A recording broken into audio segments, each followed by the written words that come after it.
Hello and welcome to the latest episode of Weekend Winners in association with BetVictor, your go-to show for your best bets ahead of the weekend. And on this week's show, we're looking ahead to a couple of the BetVictor sponsored group races at Newbury, as well as the Great St Wilfrid at Ripon. And we're taking an early look at the Nunthorpe at York. And I'll be looking ahead to all of these races in my usual company of a dynamic duo, that is Declan Ricks and Sam Boswell. Dec, you had a cracking time of things on last week's show. Very well done. Scampi, almost with Foxtel, almost there. Yeah, I was good old Foxtel ran a cracker, didn't he? He was given a good ride by Joe Moreira in terms of pace and that, but sadly he could not hold on, but he ran a belter. The blood was up because I was shouting and roaring like an absolute madman at the TV, so that's what I do it for, the old buzz, so at least I got a bit of a buzz off him. So yeah, good old Foxtel, but a decent week, but can't gloat too much because July was pretty bleak, so we move on. We must go for that. We just look back to the previous week's show, and that's all that's going to count, especially with a horse like Foxtel, the amount of stick She's in good form anyway, because we were beat with some butthead, I think, a couple of weeks ago, so now we're the dynamic duo. You can tell she's on a holiday. Yeah, exactly. Exactly. Nicely refreshed and back in good spirits again. Long may it last, we'll see. Sam, how was your week been? Yeah, very busy leading up to our big sponsorship on Saturday at Newbury. Lots of people will be coming down. Ollie Murs singing after racing as well. I've got no doubt we've got to try and find people some winners, though. Yeah, that's going to be the most important thing, is it? But then I will also be getting your favourite Ollie Murs track at the end of the show, just to confirm that you are a mega fan. But before we get that and all of the tips, a reminder to please do gamble responsibly. Our tips are not guaranteed to win, but we will still do our best to point you in the right direction anyway. And also a reminder to like and subscribe to the At The Races YouTube channel so you never miss an episode. Right, we will kickstart with the action, and we begin with the BetVictor Group 3 Geoffrey Freer Stakes for the 3-year-olds and over a mile 5 at 150. A super trappy Group 3 contest. Kamari heads the betting though as a 5-2 favourite for Charlie Appleby and William Buick. But Dec, you're in good form, so who wins this one, please? Well, first of all, I'm as a backer of a rest anti-post for the St Ledger, I'm hoping he's going to run a big race, but I just thought with the £3 penalty, I thought kind of given this race to Geoffrey Freer, I thought Klondike was the bet. Won on debut here at Newbury at the start of the season on heavy ground, so if they do get plenty of rain at the track, I don't think it'll bother him. He's pretty ground versatile. And then he stepped up, a big step up in class in the Cocked Hat at Goodwood. I thought now, given the jump up in class, the different pace scenario and the different ground, I thought he ran an absolute belter behind Gregory, form which was obviously franked at Royal Ascot.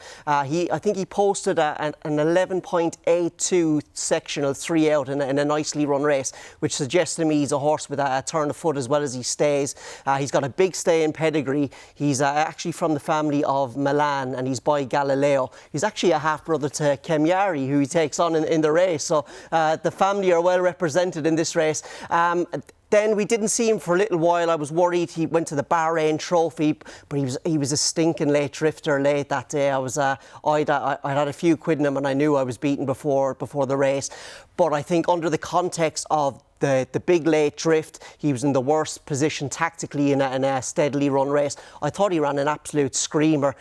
He's got to come forward for that nicely again, and if he does, I think getting £3 off a rest, I'm hoping he can go well for the 3-year-olds who have won 4 of the last 10 renewals. Yeah, like I say, the 3-year-old record in this race does speak for itself though. But interesting with your rest angle, looking forward to the St Ledger, so a bit of an anti-post play then, or I at least anyway, to be keeping on this race for Dec. Sam? Yeah, Dec's not left too much meat for me to get into, because I completely agree with his selection here, Klondike. I'm a big fan. One thing I would say is that race at Goodwood, he was a shade green. That was only his second start, and I think he was beaten 3 lengths, and it was, listen, Gregory was the better horse, but I do think that's worth looking at. And I think contextually as well, the Newmarket run where he's gone up in trip, it's not run like a race over that slightly further trip. It was turned into a real sprint. He was the wrong side. The stand side is where you wanted to be. He was caught out a little bit, and that was that. But his profile looks really interesting for a race of this nature. William Haggas in good form as well, 25% strike rate. So very much in agreement there. One of the reasons I came down this was I'm desperate to take on this favourite. I don't think Kamara, Kate, I know it's going to be your selection. I really think you're going to struggle to convince me he's a good bet at the prices. I think you go back through. I know he won last time out, but that race, to my eye, I thought looked pretty weak. He hadn't won since like 2021 or something like that. And I just worry with the stable form of their older horses here. I mean, New London didn't run particularly well out of that race either. I've got some big concerns, and I definitely think he'll be a drifter on the day. So if, like you like the horse, I think you might want to wait and you'll get a better price on the day. Thank you so much for getting stuck in. That holiday glow has not lasted long, has it? You can see my face starting to cave as you were just arguing against Kamari then. But I feel like potentially he's one horse where I have this sort of strong pull towards, though, because I did side with him on that last win, which, as you say, came in the Queen's Vase at Royal Ascot back in 2021. And so he did me a turn that day. So I've always had a soft spot for this horse anyway. And I just thought this is as trappy a Group 3 as you'll see. Question marks over all of the runners here. So I thought playing it with a straight bat, siding with the last time out winner, hoping that was a confidence booster for him. Now, I know that Newmarket July course form, you do not want to be taking it as gospel. It can throw up all sorts of bizarre results. That form of the Fred Archer only listed race doesn't really seem too compelling, and he was well positioned throughout that as well. So I'm not really taking it just on that form line as such. It was more a process of elimination for this race for me, where I'm hoping the rain won't quite bed in just enough for a rest here, and I feel like the rest of them still have something to prove up in grade, or Shandell's returning from his lengthy break here. So Kamari, if that was the confidence booster he needed, then he can easily take this step up into Group 3 company, no problem. And I think race is going to set up well for him tactically. We haven't talked about pace. I think Jack Darcy will go forward and Kem Yari will probably sit second, taking a nice lead. So I think tactically your horse, I think, will definitely be in a better position than Sam and Ice. Yeah, that's what I'm hoping for. Like I say, just take that lead, sat prominently. He's not going to have an absolute pace burn-up, I don't think, in this race. And I'm hoping that the ground will still be OK for Kamari. So I'm siding with the favourite, who I'm hoping will be a drifter on the day, because his price is a bit too short at the minute. But you're both with... Team Klondike. Oh, goodness me. OK. Well, they are our selections for our opening race. Do let us know your own selections in the comments section below as we move on to our next race. Again at Newbury, and again sponsored by BetVictor, of course. The Group 3 Hungerford Stakes for the 3-year-olds and over 7 furlongs at 3.35. We have joint favourites at the head of the market. Chindit and Jumby, both at 3-1. Chindit sporting new colours, of course, before he heads out to India to stand at stud out there. Perhaps the last time we're going to get to see him on a racecourse, Sam, but another good race for you to be sponsoring. But who wins it? So there's a lot to think about here when we go through this race. Front sort of 4 in the betting, all wouldn't want too much ease in the ground. Newbury at time of recording, we record this Friday mornings, I've already had 3 meals. There's a little bit of rain due Friday night, and then it will dry out, hopefully. But we've had such a wet summer, it could easily end up being good to soft. And I think for a horse like Jumby, that's really not what connections are going to want. A lot of the horses in here also have entries at York or at Doncaster later on in the season, and I do wonder if we might see just 1 or 2 come out if we get that rain. So I flicked through and was trying to make a case for something that might have an angle, even if they hadn't necessarily run on softer ground. If they got that ease, they wouldn't mind it. And I thought Mustasheer was really interesting here, around an 8-1 price for the Gosden team. And it's just curious, this horse goes down in trip, having run over the mile for most of his, well, all of his career, I should say, and has arguably been a shade disappointing this year, but I think you can probably make some excuses. The dam has got plenty to suggest in horses that she's produced, or in her own profile, that she's won on yielding to soft. A few of the relations have done reasonably well on eased ground, so that at least gives you a bit of hope. It's a big price. It's a 3-year-old. He's got to take a step forward, but that drop in trip and first-time blinkers did catch my eye. I thought it was a really intriguing place to place the horse. And if we get a couple come out, obviously that will change the prices. We're looking at day-of markets, but I just thought that horse had a really interesting profile for a race of this nature, and I'm fairly sure one of you agrees with me. One of us. Oh, we're building the suspense there. But Sam does mention the ground, though, Dec. And if anyone would see our WhatsApp group, he has been doing his best Lucy Verasamy impression, though, hasn't he, with the voice notes on what to expect from the weather at Newbury this week. So has that also come into your thinking for this race? Yeah, I think it has to. It's like we've been saying it kind of nearly week in, week out doing the show. Like we guessing the weather has been nearly the biggest problem of the show. I don't know if we can get Lucy Verasamy on next week. I don't know how the budget will it stretch that far. Take a pay cut, Dave. Yeah, I'm willing to. I'm willing to do that. I'm willing to do that. But yeah, I think Sam, like I'm also with Mustasheer as well. I think he's got a lot going for him. The first time blinkers is interesting because he's actually a half brother to Mostadaf, who's a horse who wears cheek pieces, and we will be seeing next week in the Juddmonte International. He's also a half brother to Nazif, Reef, who was a top-class filly trained by John Gosling. She had a lot of form on soft and even heavy ground. He's got a little bit of a knee action on his off 4. I'm thinking that will help him go through the ground as well. And yeah, the other thing with him, I've always had a little suspicion that a mile stretched him, even though his pedigree suggests he should get a mile easily. But I think there's plenty of Dark Angel in him now. The couple of times there, I've just been wondering, especially at the kind of top level, I'm like, oh, I'm not sure he's been seen at Outgrade. So I think this drop down to 7 furlongs is a big plus. William Buick is going to take the ride, the champion jockey. He won on him at York, was it 3 starts back?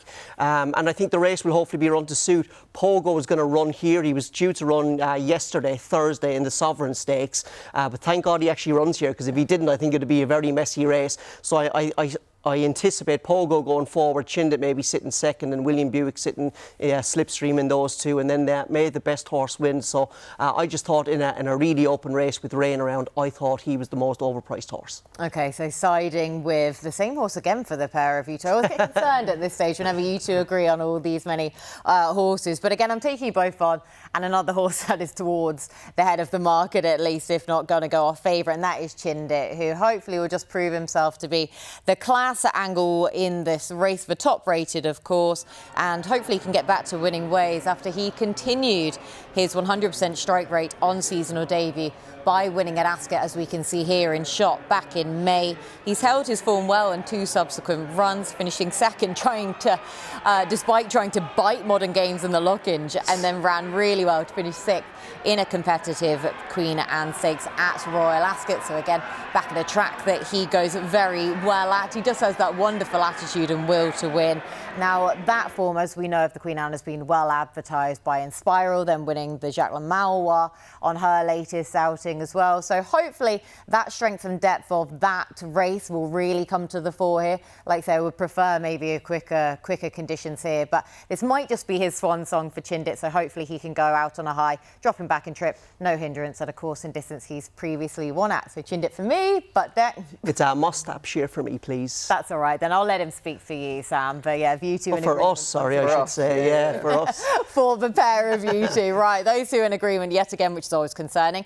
But let us know in the comment section who you are siding with for that race, as we move to Ripon now, because we have the Great St Wilfrid Handicap for the 3-year-olds and over 6 furlongs at 3:15. As always, wide open, but wonderful horse that is. Summergand is the 11-2 market leader, but can he land a 17th career success, Deck? I'm hoping not, because I'm going to be with Monsieur Cody here. Just again, in terms of pace and the draw, I think there's pace kind of right across the track generally, but I thought if all the rain comes, maybe middle to low would be the place to be. And I think Monsieur Cody's drawn in 2, so I'm hoping that he will go well. He's had a busy 2023, to be fair to him. He's run 7 times, but he's won 3, and he's thriving at the moment, and is a thoroughly consistent horse. He did win at Goodwood last time out. He won the Stewards Cup consolation race, and I thought he bolted up there, really. I know that the form book will say he only won by half a length, but I thought he was value for far more than that winning distance. Just the way he quickened and picked up on that really soft ground at Goodwood.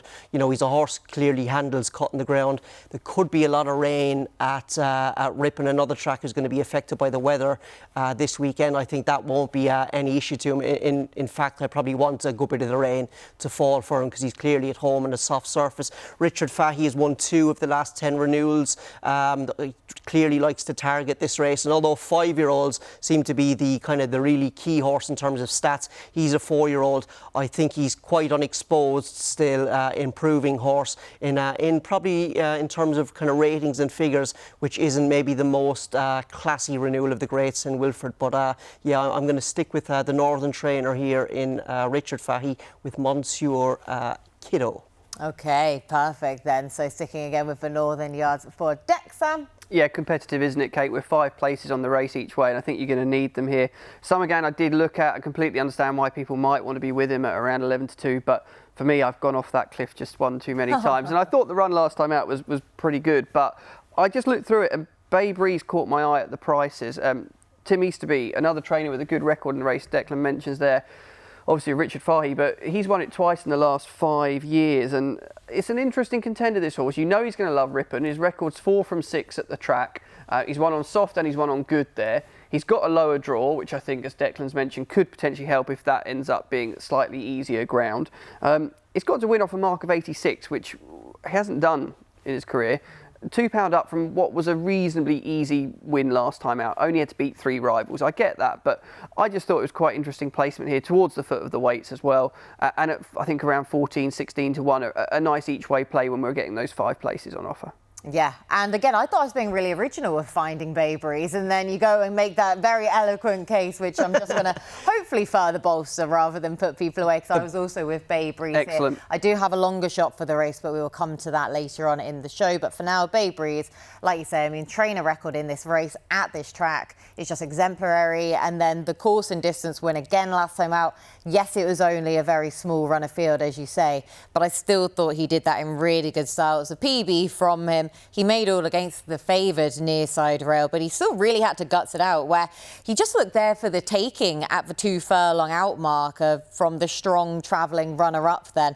But that was his 3rd win of the year, 2nd then over this course and distance again, and only the £2 rise should still see him remain competitive. And Dex said about the rain, about any juice in the ground is going to suit him, certainly so. So we are both with Bayberries, but Dex, just to reiterate. And with the Monsieur Kiddo, please. Perfect. Right. Again, a really competitive handicap. That is at Ripon. They are our selections. Do let us know your own in the comment section below, as we're going to move over to the Sky Pad, where we're going to be taking an early look at the Nunthorpe at York, as well as giving our best bets for the weekend. Now, a week today, we will have the Nunthorpe Stakes at York over the flying 5 furlongs. So we'll get to see Highfield Princess, hopefully out again, the superstar mare trained by John Quinn. And she is currently heading the betting as a 13-8 market leader. But Sam, what is the play at this stage? Yeah, I'm going to be really unoriginal here, Kate. So far through the show, I've managed to avoid tipping favourites, but Highfield Princess for me. What a horse she is.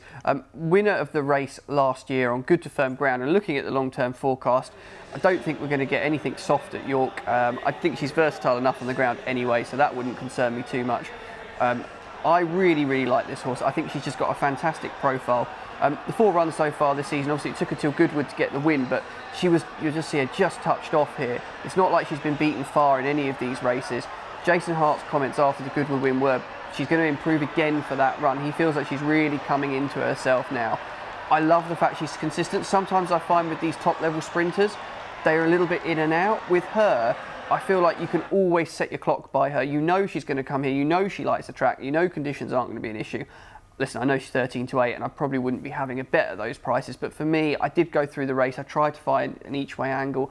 I was really struggling. She's the most likely winner. The market tells us that. I know it's an obvious statement, but I really think this will be a good race for her. I think she'll blitz them. She'll make it back-to-back wins in it, and I think it'll be a fantastic story. And she's just a brilliant horse. It's been such a refreshing story to have her go and train on. And you know, she deserves another big race win, and I'm pretty sure she'll do this here. Yeah, now a 6-year-old, isn't she? But like you say, for a sprinter, they rarely do they have the consistency that she has. So to win this then for a 2nd straight year for you, Sam. Deck. Yes, I'm going away from the Princess for this bet. I was heartbroken too many times at Royal Ascot with her. But I think when you look at the prices of that Nunthorpe there and in the horses in that list, Highfield Princess, Bradsell, Regional, Dramatised, Art Power, all horses who like to get on with things. I think this could maybe potentially set up for a closer, and that closer I'm hoping is going to be Twilight Calls for the Kingman Henry Candy. I'm such a fanboy at this stage. I think I've put up so many of his horses on the show this year. But this horse needs 2 things. He needs a strong pace to run at, and he needs fast ground. It looks like he's going to get both of those. He doesn't have that much to find with Bradsell and Highfield Princess on the King stand run at Royal Ascot. And it's definitely worth going back onto attheraces.com and watching that race from the start. He had an awful draw. Ryan Moore had to switch him the whole way across the track. He travelled superbly. He looked like he was going to come through with a big run, and then got caught in a lot of traffic. That was on the back of an interrupted prep as well, because I think Henry Candy said he scoped dirty before his Haydock run, and that's why he ran poorly that day. So I think now with a better preparation he can go well, and he's a horse with a good record fresh. So he hasn't run since that run at Royal Ascot. The Candy Yard, Probably not as hot as they have been in the start of the season, but I suppose kind of all those good things had to come to an end. But then it's not as if they're all running poorly or whatever. But I just thought from an anti-post perspective, Twilight Calls would give you a good run for your money, although potentially on the day we might get extra places. But yeah, I thought he was just one. I didn't want to side with any of the horses to the front of the market, given all the pace on.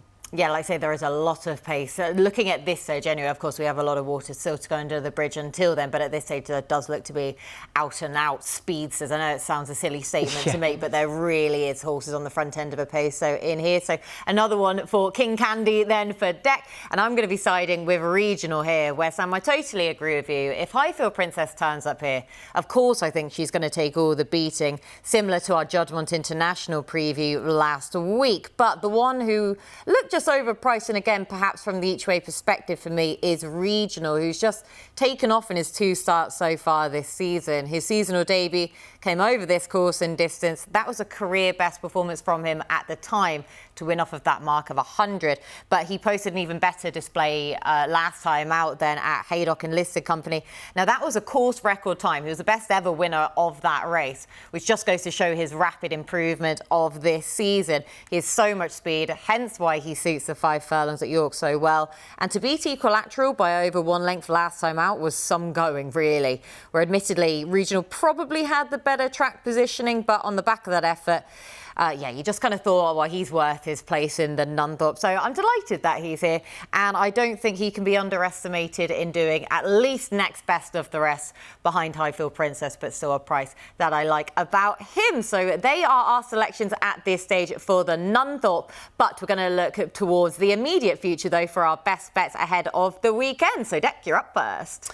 Yes, we've already spoken about the Nap. We covered him earlier in the show, and that is going to be Klondike in the BetVictor Geoffrey Freer Stakes. I think he's got an awful lot going for him. Arrest has to give him a £3 penalty. That was the kind of the deciding factor. I think there is rain around Newbury, but he's a horse who's shown he can handle a lot of different surfaces. As long as it doesn't get heavy, I'm sure he'll be fine. The next best, we're going to go to Doncaster on Saturday in the 3:35 with Shimmering Sands, trained by the Easterbys. This horse was very impressive over this course and distance 3 starts ago. 2 starts back, he maybe didn't thrive on the all-weather surface. And then last time out, I thought in a decent race at York, he just kind of seemed to run his race beforehand. He sweated up quite badly, and that meant that the jockey just needed to get him settled and get him into a rhythm. But in doing so, he was in the worst place tactically in a race that was run at a steady gallop. I thought to still finish as close as he did was a good effort. This looks a slightly easier race, so I'm hoping Shimmering Sands can go well. And then the long shot, we're going to go with 12th Night in the Great St Wilfrid, also on Sky Sports Racing this Saturday. I just thought a horse, ripping that straight track with all its undulations.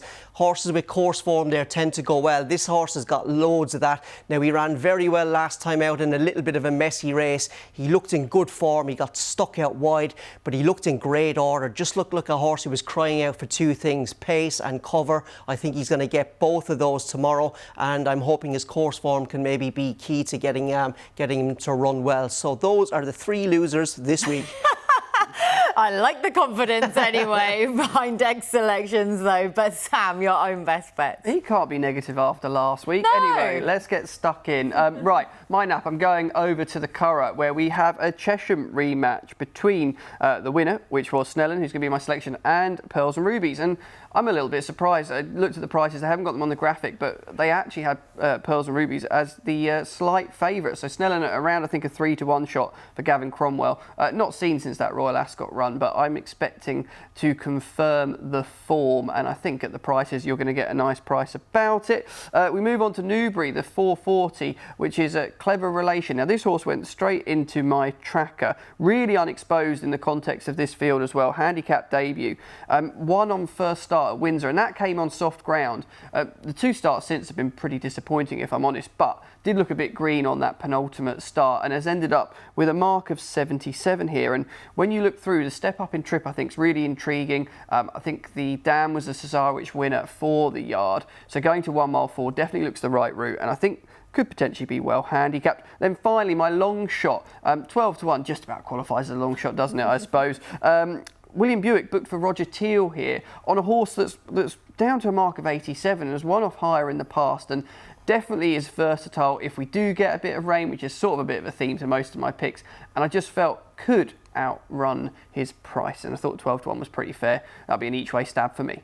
We'll give you that. I say, like, I can't say much because I think a few of my long shots of late have been around that price as well. So I'm not going to crab you too much for that. But my own best bets then for the weekend. I'm starting out with dear old Chindit in the 335 at Newbury, the Group 2 BetVictor Hungerford Stakes for all of the reasons already stated. The top class angle in the race. He's backed up his seasonal debut win in his 2 subsequent outings. His second in the Lockage was no fluke whatsoever, despite trying to bite the eventual winner, and I think that the strongest form in this race was his 6th in the Queen Anne last time out, sitting further back than usual in a race where very few were able to get involved. Drop back in trip won't hinder him because he is already a course and distance winner. Now my next best, I'm hoping for a bit of a bigger price towards the Offabout Kamari in the BetVictor Geoffrey Freer Stakes again at Newbury at 150. The process of elimination race is what I'm now going to dove it as anyway, because if he's going to win again, it's going to be in a Group 3 contest here. He couldn't really have been found a better race to be trying to double up on that win from last time out, basically, for me. So if he doesn't manage to go and win this, then he may be a horse I may have to just leave to one side going forwards. But hopefully it will go to an older horse then there. And my long shot, 25-1, I'm getting about Hyper Focus in the Great St Wilfrid Handicap at Ripon. Now, this is another one for Tim Easterby, who sends out my main selection, Bay Breeze, as well. But we said earlier that the yards horses do go so well at Ripon, so I will keep 2 on side. Now, Hyperfocus, he is a 9-year-old, and he's taken a real dip in his last 2 starts, but he loves this track. So if he's going to come good anywhere, it's here. And also, he's likely to be up with the pace, which I like. And he was on the wrong side at Goodwood last time out. He was hampered at York prior to that, but he's now back on his last winning mark of 93 as well. So at this track, hopefully Hyperfocus might just be able to outrun his price of 25-1. Right, they are our best bets for the weekend. Best of luck with your own bets. But that is everything from us on this week's show. So a big thank you to Dec and to Sam, as per usual, for all of their hard work. A big thank you to you at home for watching and for getting involved. We'll be back at the same time again next week, where we'll be previewing the final day of the Ebor meeting at York, as well as Newmarket and Windsor.